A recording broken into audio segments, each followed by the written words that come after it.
Hello, and welcome back to another episode of Inside Outlook. Today I'm talking about the castles of King Ludwig, Mad King Ludwig of Bavaria. He is most famous for his fairy tale castle Neuschwanstein. I apologize in advance for my bad pronunciation of German names. Mad King Ludwig was the nickname of Ludwig II of Bavaria. He was born in the year 1845. When you think of castles, you think of the Middle Ages, but these castles were built in the late 19th century. Ludwig was a member of the House of Wittelsbach, which started in 1180 AD and was deposed after World War I.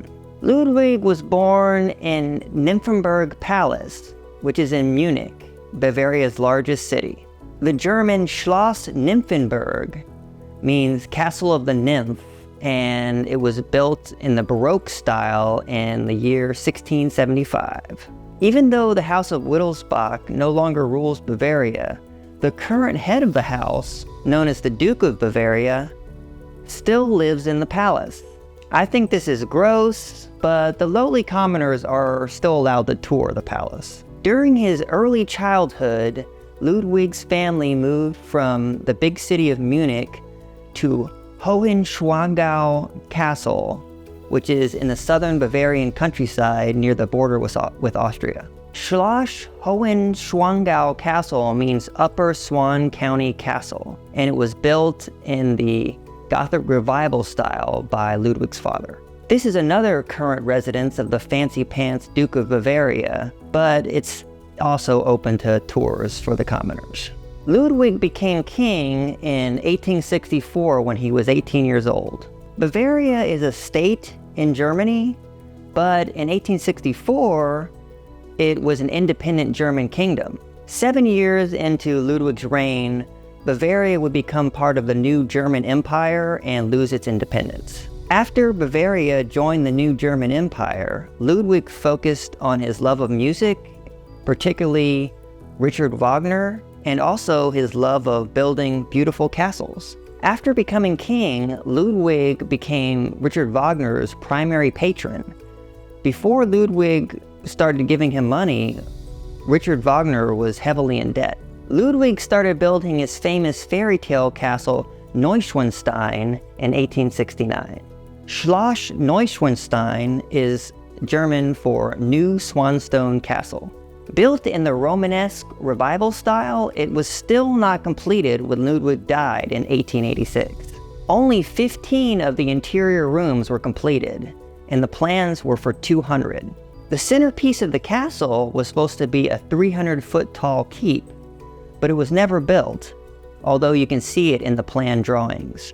Neuschwanstein Castle was built very close to Hohenschwangau Castle, Ludwig's father's castle, and this is where Ludwig lived while he was overseeing the construction of Neuschwanstein. Another castle Ludwig had built during his reign was Linderhof Palace, built in the Rococo style. Located in the southwest Bavarian countryside, Linderhof was the smallest of Ludwig's three castles. Linderhof was inspired by the French kings Louis XIV through the XVI and also Wagner's operas. It's a pretty palace, but it doesn't really stand out among the great palaces of the world. I wish instead he had just put that money towards finishing Neuschwanstein. The last of Ludwig's castles, Herren Chiemsee, was built on an island in Lake Chiemsee. Lake Chiemsee, also known as the Bavarian Sea, is a large freshwater lake in Bavaria. Herren Chiemsee is known as the New Palace and was built in the Baroque Revival style. Built as an homage to the Palace of Versailles, it's a tribute to the Sun King Louis XIV. Ludwig was known to stay up late into the night and sleep during the day and thought of himself as the Night King. The new palace was never finished, only the center portion was built, but still it's an impressive sight to behold. Ludwig was still dreaming of more fantastic castles when his reign was cut short. By 1885, the king was heavily in debt, 200 million in today's dollars. Although Ludwig had financed his great castles with his own fortune, The government ministers in Bavaria felt it wasn't long until he took Bavaria down with him. A number of ministers conspired together to put Ludwig's uncle on the throne and have Ludwig declared insane by a group of psychologists. The psychologists concluded that Ludwig was insane even though they never interviewed him. They just talked to people he knew. Ludwig was captured and sent to Burg Castle in Upper Bavaria. The very next day, Ludwig went for a walk on the grounds of Burg Castle with one of the psychologists, and both were found dead. Both of their deaths remain a mystery to this day. Now at this point, you may be asking, was King Ludwig really insane? That is still being debated to this day. Ludwig's castles were a financial disaster for him, but all three castles today are a financial success for the Bavarian government.